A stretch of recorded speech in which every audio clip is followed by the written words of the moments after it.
दोस्तों नमस्कार। आप देख रहे हैं खेल ढाबा और मैं हूं नवीन चंद मनोज। बिहार क्रिकेट संघ के पूर्व प्रवक्ता और अधिवक्ता पटना उच्च न्यायालय संजीव कुमार मिश्र ने हाल ही में संपन्न बिहार क्रिकेट एसोसिएशन के चुनाव को लेकर बड़ा दावा किया है। उनका कहना है कि यह चुनाव अवैध तरीके से कराया गया।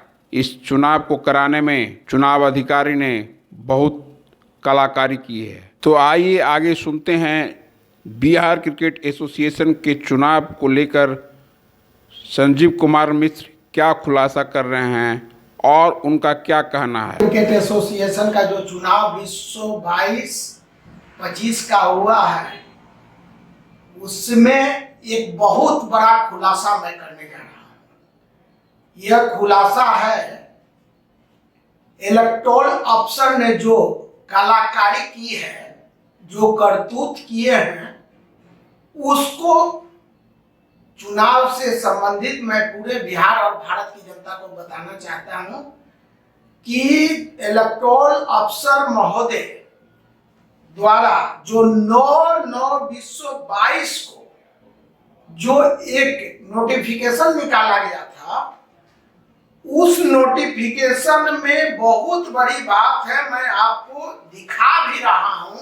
ये नोटिफिकेशन मेरे व्हाट्सएप में है, जिसमें फर्स्ट लाइन है, in the first paragraph of notice of election schedule of BCA 2022 dated 28/8/2022 inverted comma and executive office bearer of BCA is added due to clerical mistake।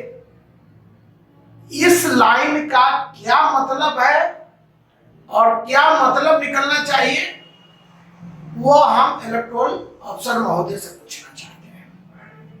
अब जहां तक सवाल है अगले लाइन में, इसी चिट्ठी में, the eligible executive office bearer may only file nomination papers and participate as candidates for the post specified under the Constitution of BCA। आपको बताना चाहिए कि BCA का यह संविधान पुराना वाला है। BCA का यह संविधान मैं दिखा रहा हूं, पुराना वाला है, जो 27/11/18 को पूर्व की कमेटी यानी श्री गोपाल बोहरा जी, तत्कालीन BCA प्रेसिडेंट, तत्कालीन BCA सेक्रेटरी श्री रविशंकर प्रसाद सिंह जी वाला संविधान का चर्चा मैं कर रहा हूं। इसमें 36 पेज का संविधान है। इसमें इस 36 पेज के संविधान में कहीं एग्जीक्यूटिव ऑफिस बीरर के बारे में चर्चा नहीं है। जब एग्जीक्यूटिव ऑफिस बीरर के बारे में चर्चा नहीं है, तो मैं पूछना चाहता हूं चुनाव पदाधिकारी महोदय बताने का कोशिश करेंगे कि आखिर ये वर्तमान पदाधिकारी चुनाव कैसे लड़े, जब इनका नाम BCA द्वारा प्रकाशित इलेक्टोरल सूची में नहीं था। 32 जो सूची इलेक्टोरल अफसर ने प्रकाशित किया था, 2 को नहीं माना था। तो मैं पूछना चाहता हूं कि आप जब 32 में जो चुनाव लड़े हैं 2022 में, उनका नाम वोटर लिस्ट में नहीं है, तो चुनाव कैसे लड़े, उनका नामांकन कैसे होगा? इलेक्टोरल अफसर महोदय कृपया बताएंगे कि उनका नॉमिनेशन पेपर सही कैसे पाया गया। मैं आपसे पूछना चाहता हूं, क्या आपका 1 पेज का अवैध चिट्ठी निकाल देने से क्या वो वैलिड माना जाएगा? कदापि नहीं।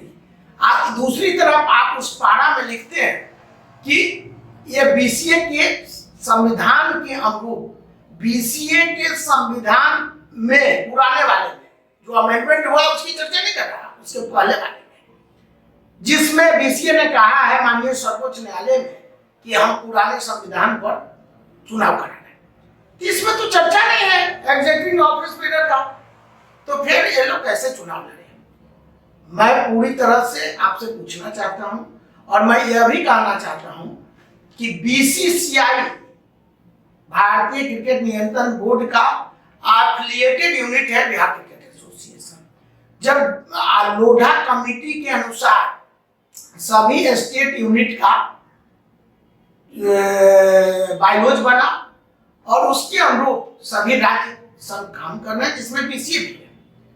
तो आप ये बताएंगे कि 18 तारीख को मंगलवार को चुनाव है बीसीसीआई का, और बीसीसीआई का इलेक्टोरल अफसर माननीय के ज्योति साहब ने जो 35 वोटरों की सूची जारी की है, उसमें एग्जीक्यूटिव ऑफिस बीडर के बारे में कोई चर्चा नहीं। वर्तमान बीसीसीआई के प्रेसिडेंट आदरणीय सौरभ गांगुली साहब का नाम वेस्ट बंगाल क्रिकेट एसोसिएशन से है।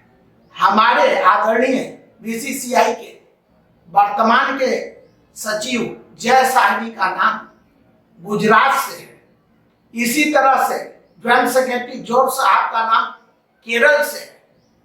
उसी तरह से हिमाचल से नाम धूमल साहब का है। एग्जीक्यूटिव ऑफिस बीडर इनको भी मान लिया गया था बीसीसीआई के चुनाव पदाधिकारी के तरफ से, जो नहीं माना गया।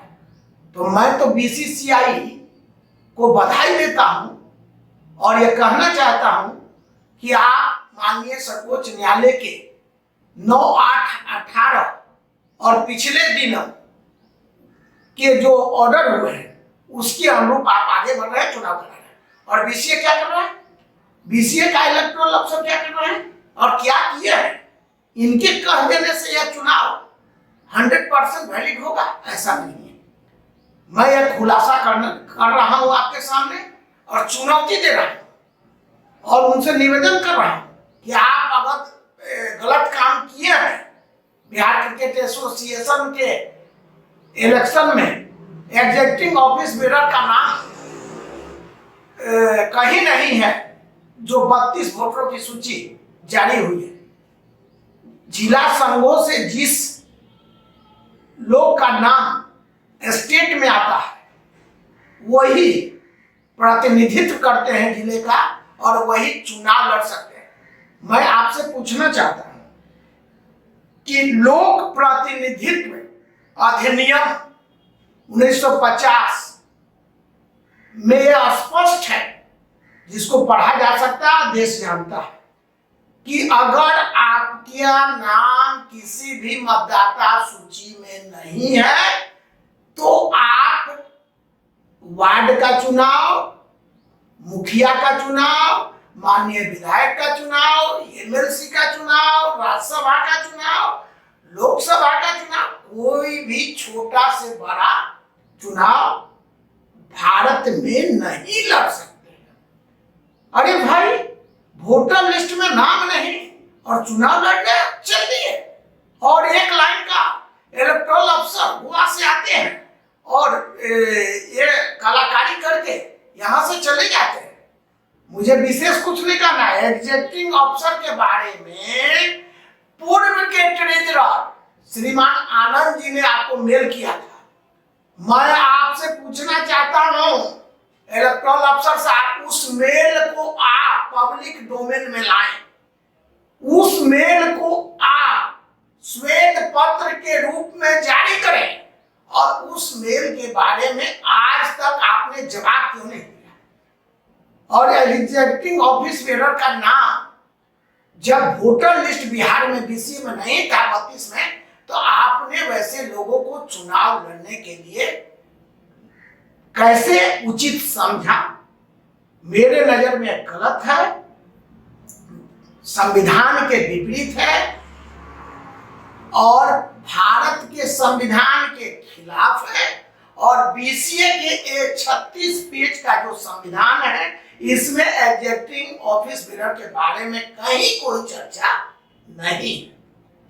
तो आप बताने का कष्ट करें। और इस चुनाव को मुझे याद है कि एक बार पटना का लोकसभा चुनाव हो रहा था, उस समय चुनाव आयुक्त आदरणीय टी.एन. शेषन साहब थे।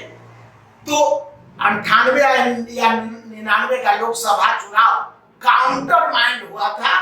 तो आप भी बीसीए के चुनाव को अवैध घोषित करें और बीसीए का चुनाव फिर से होना चाहिए। मुझे ज्यादा कुछ नहीं कहना है और मैं संविधान के साथ हूं और संविधान का रक्षक हूं, संविधान का पोषक हूं। मैं बीसीए का पूर्व प्रवक्ता संजीव कुमार मिश्रा आपसे आग्रह कर रहा हूं कि आप बीसीए का जो चुनाव किए हैं वो आप संविधान के अनुकूल नहीं किए, आप तत्काल प्रभाव से उसे रद्द करें